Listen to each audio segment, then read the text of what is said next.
नमस्कार विद्यार्थी मित्रांनो, यादव सर 5555 या यूट्यूब चॅनलमध्ये आपलं स्वागत आहे. आज आपण तिमाही परीक्षा इयत्ता 10वी विषय इतिहास राज्यशास्त्र पाहणार आहोत.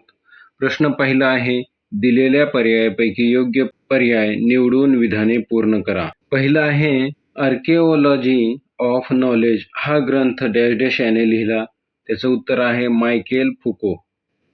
दुसरं आहे, भारतीय पुरातत्व सर्वेक्षण खात्याचे पहिले संघचालक डॅश डॅश होते. त्याचं उत्तर आहे अलेक्झांडर कार्निंगहॉयक. तिसरं आहे, जगातील सर्वात प्राचीन संग्रहालय डॅश डॅश या शहराचे उत्खनन करण्यात सापडले. त्याचं उत्तर आहे ऊर. ब आहे, पुढीलपैकी चुकीची जोडी ओळखून लिहा.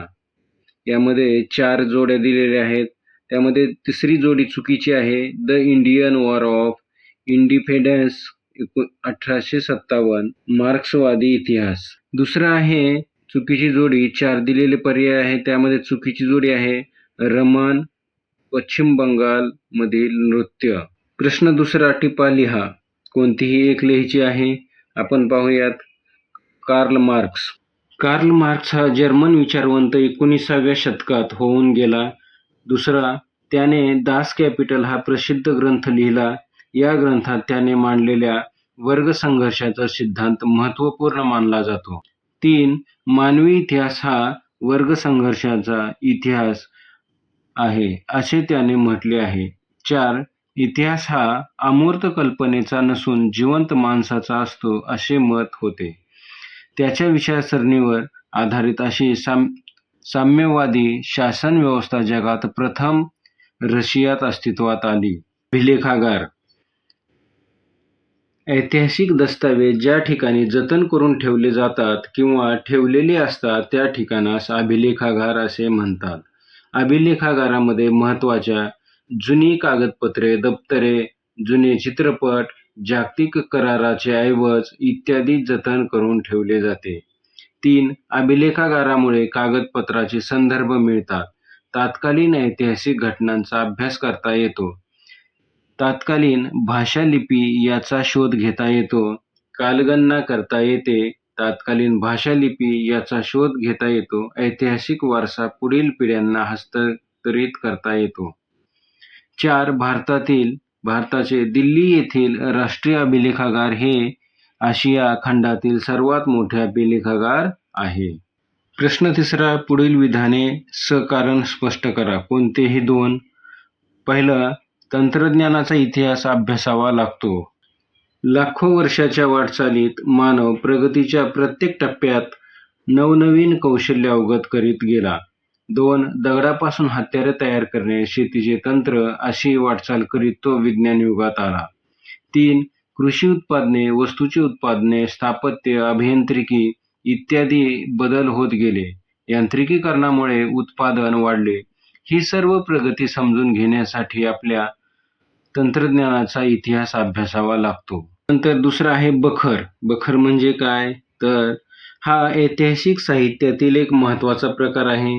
ऐतिहासिक साहित्यात फारसी ग्रंथ, ताम्र, शिलालेख, कागदपत्रे, नाणी, प्रवास वर्णने इत्यादी साधनांबरोबर ऐतिहासिक बखरीचाही समावेश होतो.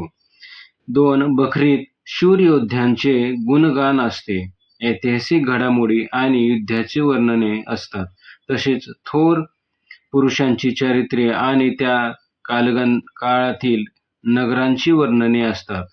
3, तत्कालीन सामाजिक, धार्मिक, आर्थिक जीवनाचे चित्र रंगवलेले असते. ही वर्णने इतिहास लेखनाला उपयुक्त ठरतात. म्हणून बखर हा ऐतिहासिक साहित्यातील महत्त्वाचा प्रकार आहे. तिसरा आहे, मायकेल फुको याच्या लेखन पद्धतीचे ज्ञानाचे पुरातत्व म्हणतात. मायकेल फुको यांनी कालक्रमानुसार इतिहासाची अखंड मांडणी करण्याची पद्धत चुकीची ठरवली. त्याच्या मते अंतिम सत्यापर्यंत पोहोचवणे हे पुरातत्वाचे उद्दिष्ट नसून भूतकाळातील सातत्याचे म्हणजेच बदलाचे स्पष्टीकरण देण्याचे पुरातत्वाचा प्रयत्न असतो. 3, फुका यांनी इतिहासातील स्थिरतारांचे स्पष्टीकरण देण्याचा अधिक भर दिला. म्हणून त्याचे लेखन पद्धतीला ज्ञानाचे पुरातत्व असे म्हटले जाते. प्रश्न 4. पुढील प्रश्नांची सविस्तर उत्तरे लिहा. कोणतंही एक लिहायचं आहे. पाहूयात. पहिलं, आधुनिक इतिहास लेखन पद्धतीची 4 वैशिष्ट्ये कोणती? 1. या शास्त्रशुद्ध पद्धतीची सुरुवात योग्य प्रश्नांची मांडणी करण्यापासून होते. 2. हे प्रश्न मानव केंद्रित असून भूतकाळातील मानवी समाज घटकांनी विशिष्ट कालावधीत केलेल्या कृतीसंबंधी असतात. त्या कृतींचा संबंध दैवी घटनांशी वा कथा-कहाण्यांशी जोडलेला नसतो. 3.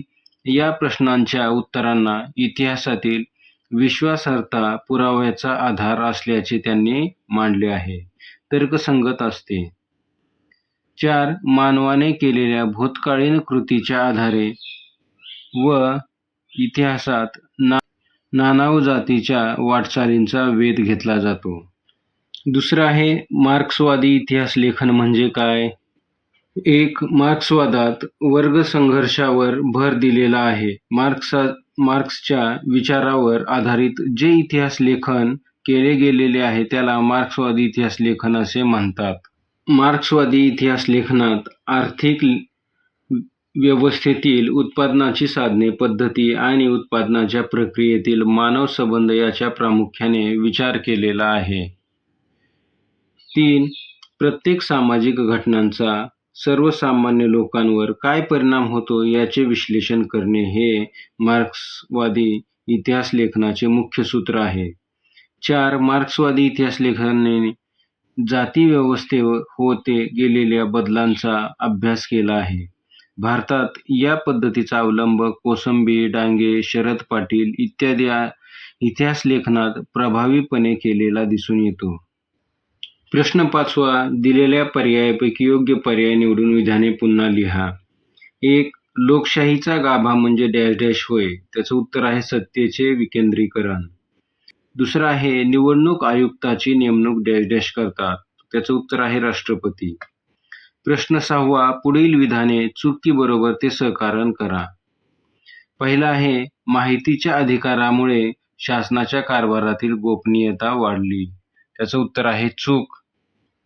लोकशाही अधिक सुदृढ होण्यासाठी आणि नागरिक व शासन यांच्या परस्परावरील विश्वास वाढवण्यासाठी शासन काय करीत आहे हे नागरिकांना माहीत असणे आवश्यक असते. 2. पारदर्शकता आणि उत्तरदायित्व ही चांगल्या शासनाची वैशिष्ट्ये या अधिकारामुळे प्रत्यक्षात येतात. 3. शासनाचे व्यवहार अधिक खुले होण्यासाठी या अधिकारामुळे शासनाच्या कारभारातील गोपनीयता कमी झाली आहे. प्रश्न 7. पुढील प्रश्नांची थोडक्यात उत्तरे लिहा. कोणतंही एक लिहायचं आहे. पहिला पाहूयात. सामाजिक न्याय प्रस्थापित करणे म्हणजे काय? ज्या सामाजिक बाबीमुळे, विचारामुळे व्यक्तीवर वा काही लोकसमूहावर अन्याय होतो या बाबी ते विचार नष्ट करणे. 2. व्यक्ती म्हणून सर्वांचा दर्जा समान मानणे व तशी धोरणे आखणे. 3. जात, धर्म, भाषा, लिंग, वंश, जन्मस्थान, संपत्ती इत्यादीवर आधारित श्रेष्ठ कनिष्ठ असा भेदभाव न करता समान वागणूक देणे. 4. सर्वांना विकासाची समान संधी देणे. सामाजिक न्याय प्रस्थापित करणे होय. आता आपण इयत्ता 10वी इतिहास याची उत्तरपत्रिका पाहिलेली आहे. हा व्हिडिओ आवडल्यास यादव सर 5555 या यूट्यूब चॅनलला सबस्क्राईब करा व आपल्या मित्रांना शेअर करा. धन्यवाद.